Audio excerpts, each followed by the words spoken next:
Si tu regrettes parfois d'être devenue infirmière et que tu n'as jamais osé le dire à haute voix, tu n'es pas la seule, et ce silence-là n'est pas un hasard. Ce métier est toujours présenté comme une vocation. Du coup, avouer qu'on le regrette, ça donne l'impression de trahir quelque chose de sacré, ou encore de décevoir tous ceux qui te voient comme quelqu'un de dévoué. Alors on se tait, on appelle ça un coup de fatigue, une mauvaise période.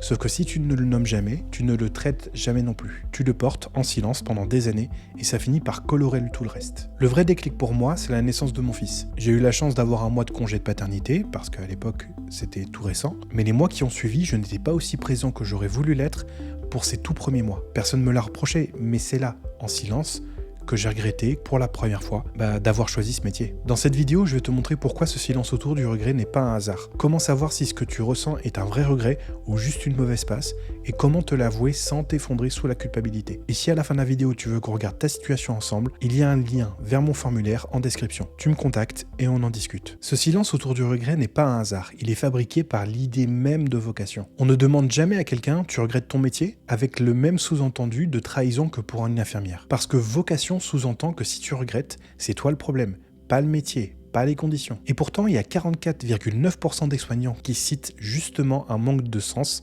parmi les causes de leur souffrance. Et ça, c'est pas rien, c'est pas à négliger. Faut se rendre compte que c'est quand même presque 1 sur 2. Si tu veux savoir si c'est ton cas, il y a 3 questions que tu peux te poser.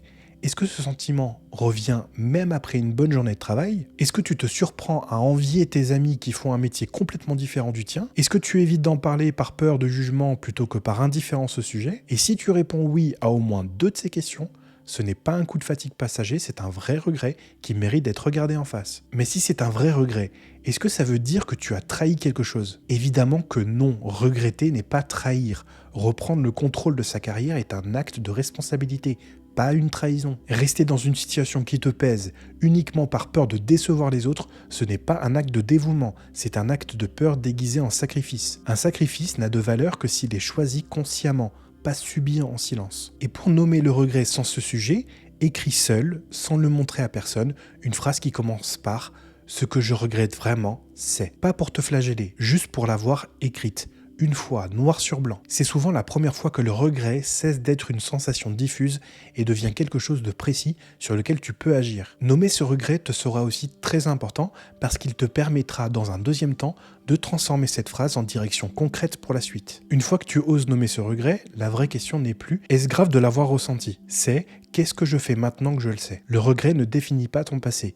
Il peut, s'il est écouté plus tôt, orienter ton futur. Et pour transformer ce regret en direction, il y a ces 3 questions que tu peux te poser. Est-ce que tu peux identifier précisément ce qui t'a manqué dans ce choix plutôt que rester dans le flou? Est-ce que tu peux nommer un premier pas concret, même minuscule, plutôt qu'une intention vague? Est-ce que tu acceptes que reconnaître ce regret ne t'oblige à rien dans l'instant, sauf arrêter de le fuir? Si tu réponds oui aux 3, ton regret vient de changer de camp, il n'est plus un poids, il devient une boussole. Le regret n'est pas une trahison, mais un signal. La vraie question qui va rester, c'est qu'est-ce que tu en fais concrètement? Tu retournes en service ou tu pars pour de vrai? Et si tu veux avoir des éléments de réponse, je réponds à cette question précise dans cette vidéo-là. Comment savoir si tu dois retourner en service ou partir définitivement? On se retrouve là-bas.